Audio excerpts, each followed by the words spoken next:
So underlying the power of gratitude, which other people have shared and other people have tried with challenges, to me, it's also the lesson of consistency. Why is it we are all in our way so much that we can't take 0.1 seconds to do something that has been proven over centuries and centuries to be the most powerful free tool to success, happiness, abundance, passion, and purpose? Why can't we do it?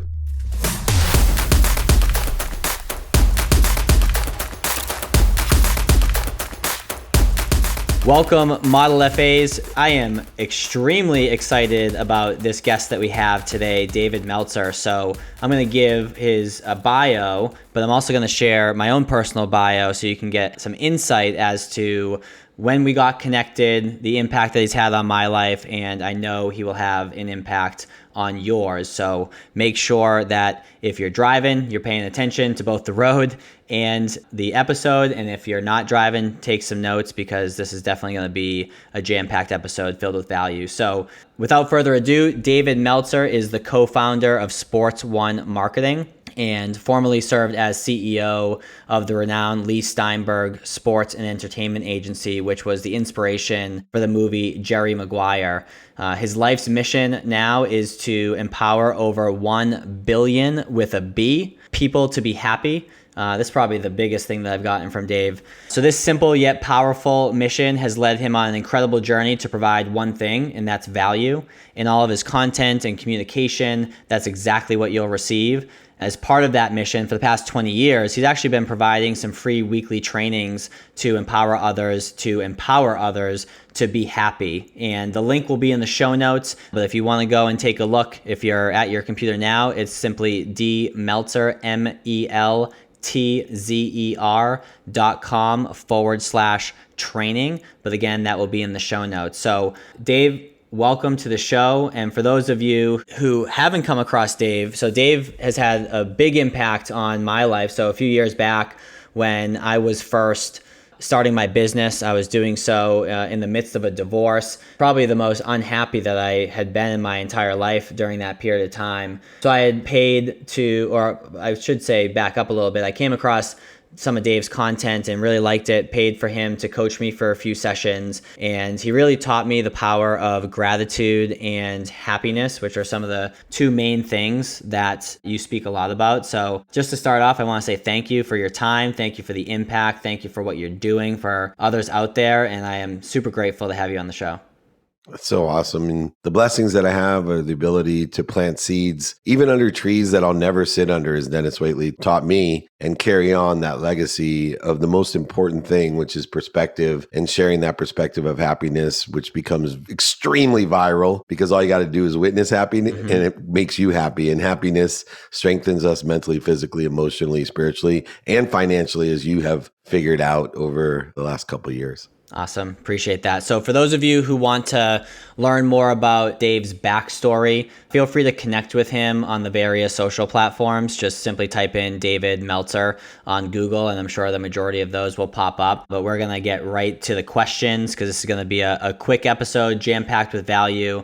So Dave, I guess the first question I have for you is, those of us who are looking for true happiness, what's some advice that you have for them in order to go on that journey? Well, first, define happiness for yourself. You know, it's such a obtuse, obscure concept to be happy. So for me, my definition was crucial, which was, okay, in order to be happy, I'm going to have to enjoy the consistent, everyday, persistent, without quit pursuit of my potential. And there's a lot to unpack in there because number one, to enjoy the consistent, persistent pursuit of your potential, you have to change your perspective through gratitude to find the light, the love, and the lessons that you have. You have to change your relationship with pain. Instead of pain being a stop sign or resistance, it now becomes an indicator or a turn signal that if you learn a lesson, you'll end up somewhere better. So for me, understanding that definition of enjoying the consistent, persistent pursuit.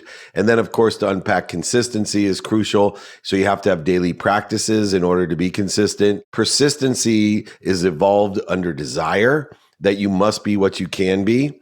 Pursuing your potential is critical because I think one of the biggest mistakes people make is they don't know the mathematical equation of luck. What you pay attention to plus what you give intention to equals the coincidences in your life. People start calling you lucky when all these great coincidences start happening that are aligned with what you want. Well, that's from pursuing your potential, not what's missing in your life, not what you don't want in your life, not what other people want for you in your life, which is when I met you. You were listening to all of those different things. You were focusing in on what you don't want, what was missing, and what other people wanted for you instead of pursuing your own potential. So number one thing is to define that and then utilize that definition in order to effectuate that happiness according to you. I love that. And I think that's one of the things that I struggled with at the very beginning, which was defining happiness as far as what other people thought would make me happy. And, even things like,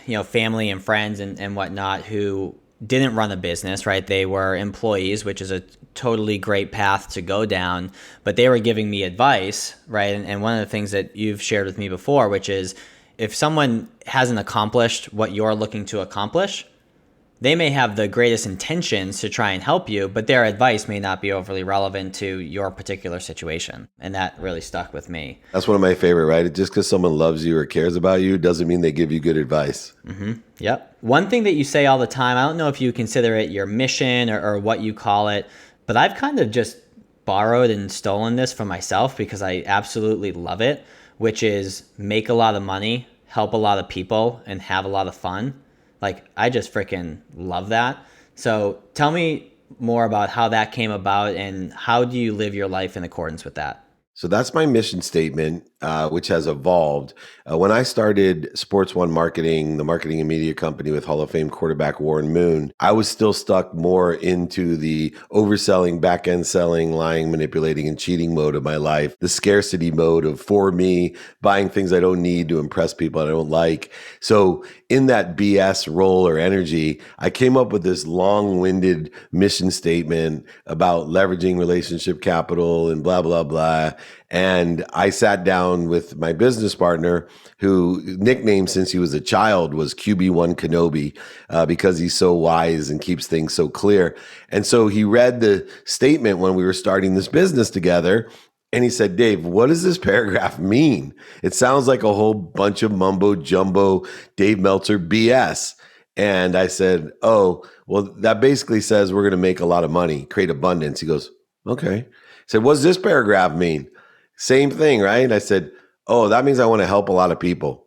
Oh, okay. And then last, it was like utilizing the biggest names and events in sports, from the Super Bowl to the Pro Bowl to the Masters, Kentucky Derby, Breeders' Cup, ESPYs, Emmys, Oscars, Grammys. He said, what does that mean? I said, we're going to have fun. And he said, okay, I think you got it. And so I came up with, hey, make a lot of money to help a lot of people and have a lot of fun. And it kept growing and growing to the fact that I knew that when I fully understood something, that I could not only simplify it, but simplify it to the point where people hear it. Remember, it's not what I say, it's what people hear. And when you can simplify something as close to the truth as you can, it's going to resonate with as many people. And I will tell you, the most common thing people have shared of mine, and you don't have to say stolen because it came through me, not for me. So you share it with me, is that statement that resonates with the most amount of people. That and another simple statement to say thank you before you go to bed and when you wake up. Those two things are the most used and shared things that I share to as many people as I can. So it's funny that you ended it with the thank you when you wake up and when you go to bed, because that was going to be my next question. So you have a challenge that you put out to folks in relation to the phrase thank you. Tell us more about that. I think so many of the great thought leaders have gratitude challenges. So for me, I wanted to inspire people and offer my book for free, to sign it, send it, pay for shipping. And I knew the most impactful way to change your life would be to say thank you before you go to bed and thank you when you wake up. If you could do that for 30 straight days, it changes your life, guaranteed. And so I wanted to inspire people to try that. Number one, not just because gratitude's so powerful, but there's an underlying lesson that occurs. And the lesson is this. If you believe me, which so many, meta thought leaders in the world, I've studied physics, quantum physics, and metaphysics, all of it agrees that gratitude's powerful. But if you agree with me, by tonight, half of you won't say thank you. By tomorrow morning, another half. And within 3 days, almost all of us won't say thank you. So underlying the power of gratitude, which other people have shared and other people have tried with challenges, to me, it's also the lesson of consistency. Why is it we are all in our way so much that we can't take 0.1 seconds to do something that has been proven over centuries and centuries to be the most powerful free tool to success, happiness, abundance, passion, and purpose? Why can't we do it? So that's also an underlining lesson of the gratitude challenge that I have. Now, I will tell you, the gratitude challenge has been so successful that I don't even have to give my book for free to people who do the gratitude challenge. So if anybody wants my book because of the success of the gratitude challenge, I can afford to give my book, pay for shipping, sign it, send it to anybody that wants. In the show notes is david@dmeltzer.com. All my exercises, guides, and books are now free because of gratitude. Love it. So I've always wanted to journal, right? And then I would start off and do it for a couple days and I would, forget. I got finger quotes up here for those of you listening to the audio. And then I started doing a 5-minute journal, just literally on Amazon. It's called 5-Minute Journal. It has certain prompts and whatnot. And what I do to remember it is when I make my bed in the morning, because you have to do it in the morning and in the evening. So when I make my bed in the morning, I lay it on my pillow so that it serves as a trigger for me. Right? When I go into bed, I see it. So I do it. I remember to do it because it's such an easy thing to forget. And then when I'm done doing it in the evening, I then go and prop it up on my bedroom door so that when I wake up in the morning, I open the door and it's right there on the floor so I don't forget. So for those of you who want to do that challenge and truly change your life, set an alarm, whatever quirky things that you need to do to remember it, do that stuff. And that actually kind of leads me to another question. So I'm not like this now, so much so that I have a couple plants at my house that I'll literally in the morning and throughout the day in between meetings, I'll say nice things to, right? And I forget the author off the top of my head, and you may know, but there was a study done and there was a book called Hidden Messages in Water. And the hidden messages in water basically says that if you have 2 glasses of water next to each other and you say and think nice things to one and you say and think nice things to the other, when you freeze that and you look at them under a microscope, the ones that you said nice things to, they're perfect, beautiful crystals, and the other ones are totally deformed, right? So to the extent where I'll say nice things to the plant, and it's funny, I'll notice it, growing more so than before, whereas, in my prior life, so to speak, is how I refer to it, I couldn't keep things like that alive, right? Because I was just living in a negative mindset. So my question to you is, I don't think like this anymore, but I used to, and I know a lot of people do. What do you say to the folks who thinks some of these things that you're sharing, say thank you, talking to a freaking plant, is a little bit too fluffy? And they're like, no, just give me the thing to do to help me grow my business. And you're like, whoa. Woosah. No, do this stuff first. So how do you get those non-believers to believe? First, I was a non-believer.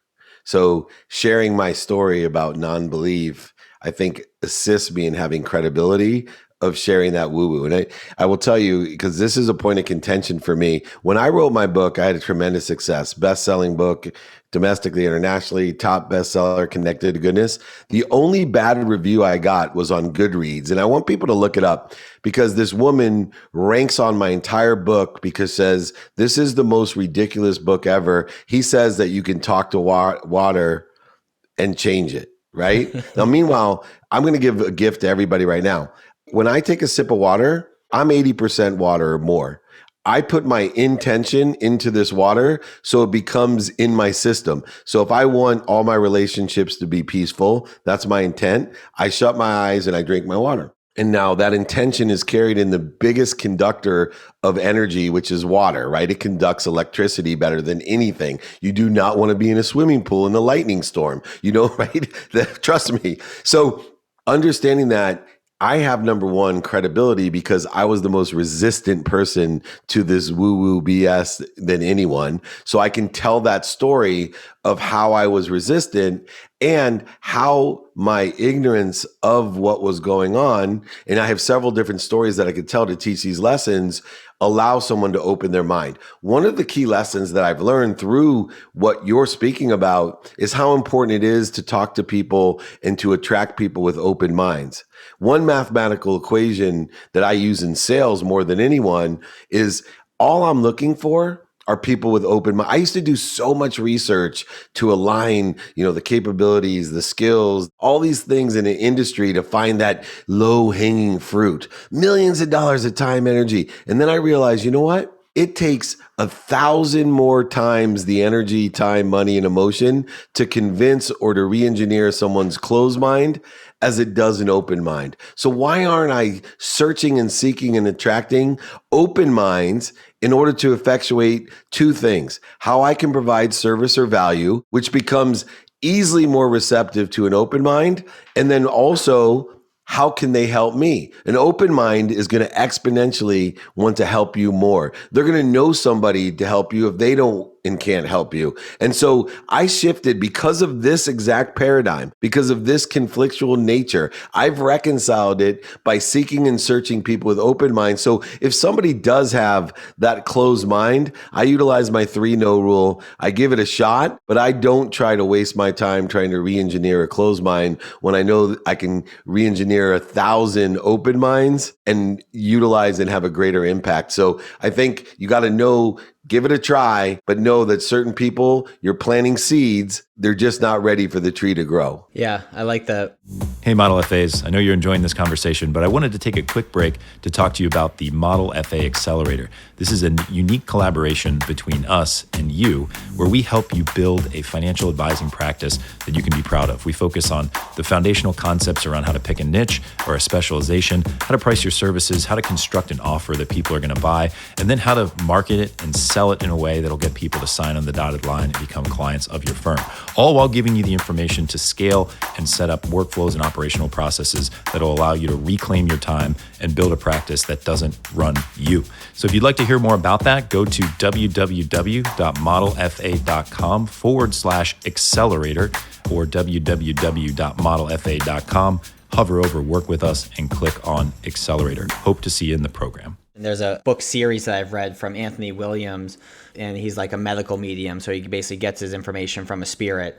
And I'm not overly religious right now in terms of going to church on a regular basis or anything like that. But I went into those books with an open mind. And one of his things is drinking celery juice, every single morning and having only fruit before noon. And ever since I've been doing that, like I don't drink coffee except for a treat on the weekend, the utmost energy, skin complexion is much better than it was before. And it just all because of having an open mind as opposed to being like, oh, this guy's full of crap. Like, not even going to bother. So I like that a lot. One of my fears that I had for the majority of my life, just given my background, was being poor. And you speak a lot about whatever you resist, persist. And during the beginning portion of my career, I felt like I was always like robbing Peter to pay Paul for probably the first 7 or so years out of college. And now one of my daily affirmations is I am experiencing unlimited wealth. And it's been a massive paradigm shift. Can you expand a little bit more on the resistance piece that you talk about? Yeah, so there's 3 worlds. The first is the world that I was born into, that world of being poor, a world of not enough, where I was a victim. Things happen to you when you're in that scarce world. You become a victim. You're a why me person. Why don't I have this? Why do they have a dad? Why do they have a car? And when you're focusing in on what's missing as a victim, you're just going to get more of what's missing. And it's going to create a greater resistance to you getting what you actually want. Then you can move from the world of not enough to a world of just enough. So I was a multimillionaire, but I was still living in a scarce world. I was living in a world that I had to buy things to be happy, buy more things to be happy, buy different things to be happy, buy things to impress people to be happy, buy things to impress people I didn't even like to be happy. But because I was attaching my emotions to an outcome, because I was using man-made constructs of the value of money, because I was using man-made constructs of how time would work in my life, because I needed this much money by this much time and this, those are all man-made constructs, that also limited me and created resistance, even to some things that I never would imagine were limiting, because you can be an optimist and live in the world of just enough. You can give to receive and be in the world of just enough, meaning it's a trade or a negotiation. It's a scarce world when you're like, I give so I can receive. The more I give, the more I'll receive. That's a trade. That once again is putting things into the terms of the man-made construct, creating resistance and limitations, even to the point where one of my mentors, a wonderful woman named Diane Cannon, who's in her, late 80s now, gorgeous woman I shared my Lakers seats with, I told her that I was going to live to 111. I was born on January 11th, die on January 11th at 111 when I'm 111 years old. I thought that's pretty optimistic. She got teary-eyed and said, oh my gosh, why are you limiting yourself? I was like, what are you talking about? I'm going to live to 111. Didn't you hear me? She said, well, what if medical advancements make the average age 1,000 years old by the time you're 100? Don't you think that's a possibility? I'm like, I never did, but yeah, absolutely, that's a possibility.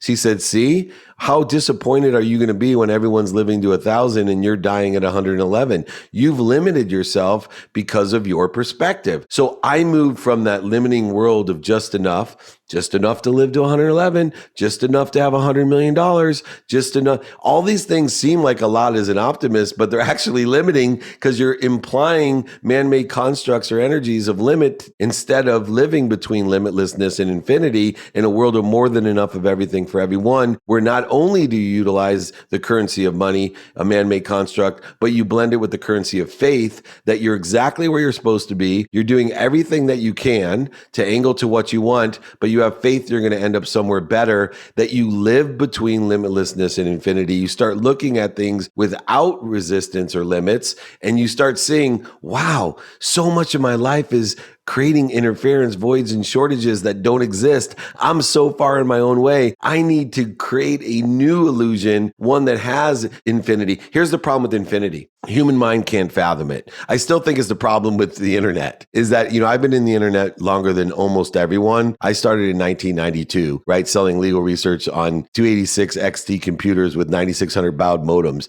dial-up service. So I've been on the internet a long time. Here's the problem with the internet. The human mind cannot fathom the size of the audience. And just like the human mind cannot fathom infinity of time, infinity of space, infinity of money, they can't truly fathom it. It's just the fear of the ego creates limits that, it's like looking off a cliff or looking out into space. We don't know how far it goes. There's an infinity of space and time and money. And we try our best to pursue that infinity. Try just for an instant of the second to live between limitlessness and infinity and feel what it's like not to have resistance in your life. So for those of you who are listening, I know I'm going to do this, but I would probably rewind a bunch of that and re-listen to that a time or two. I think there are a lot of good nuggets in there. And I feel like you talk about this stuff a lot, Dave. And I feel like when you're prompted, you just kind of like hit a state of flow to where it's like super smooth and natural. But when you're hearing that stuff for the first time, it can be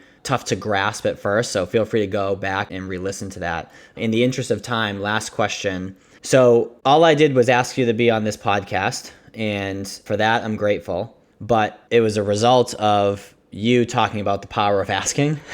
And, there's a saying that I think you've said before and that I've heard for a while now, which is, well, you have not because you ask not. So can you expand a little bit on the power of asking and why that's so important?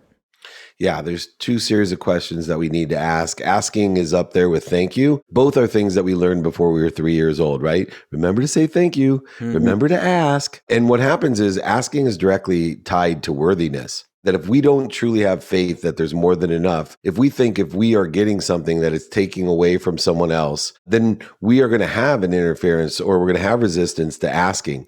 Asking actually creates the flow, not just between you and everyone and everything you're asking for and with, but also it's a faith that you're connected to something far greater that you're asking from and connecting with. And so for me, asking is the key component. So I've learned two series of questions. One, the series of questions of how I can be of service or value. In other words, allowing things to come through me for others. But there's another component, which is even harder and more difficult for most people to grasp and to utilize in their life. And that's to ask for what we want. And in order to ask for what we want, we need to know our what, not our why. We need to know our what, our who, our how, our now, and our why. And most people don't take inventory of their value every day to say, what do I want personally, experientially, giving and receiving wise? If you know what you want, then you can find who has it. And everybody knows the fastest way to get to where you want is to ask someone that's already there for directions. So, for me, asking somebody that has the directions of how I can be of service or value, and do you know anyone that can help me get there? Most people are sponsors, if not power sponsors. So don't think of everyone as resistance, as gatekeepers between you and what you want. This is why one of my great mantras or daily prayers is to have peaceful relationships so that I can feel comfortable being of service or value to everyone as sponsors and power sponsors of mine. Meaning a sponsor is someone that knows someone that can help you. A power sponsor is someone that can help you themselves and knows someone that can help you. When we get into this litany of giving, of going through, you'll start realizing that you are connected to the greatest source of light, love, and lessons. You are connected to abundance, more than enough of everything for everyone. And what we do is if we ask for it, ask bigger and better and brighter and more than you ever imagined. You cannot ask big enough. Because look, when I wanted to live to 111, in nowhere in my mind did I think that was a limiting belief until someone who was more enlightened than I explained to me why it was a limiting belief. And now I can convince everybody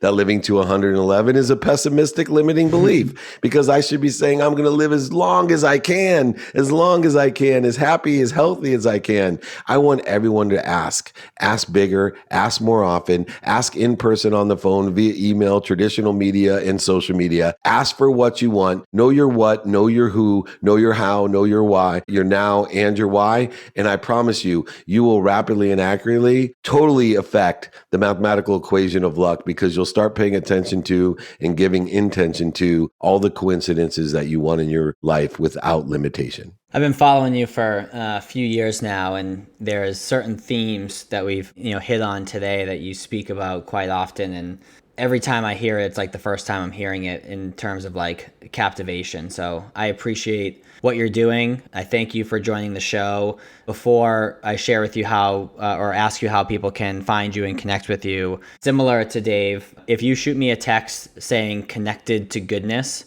at 978-228-2338. We have 10 of his books connected to goodness, and we will go ahead, grab your address, and get those out to you. So again, that's 978-228-2338.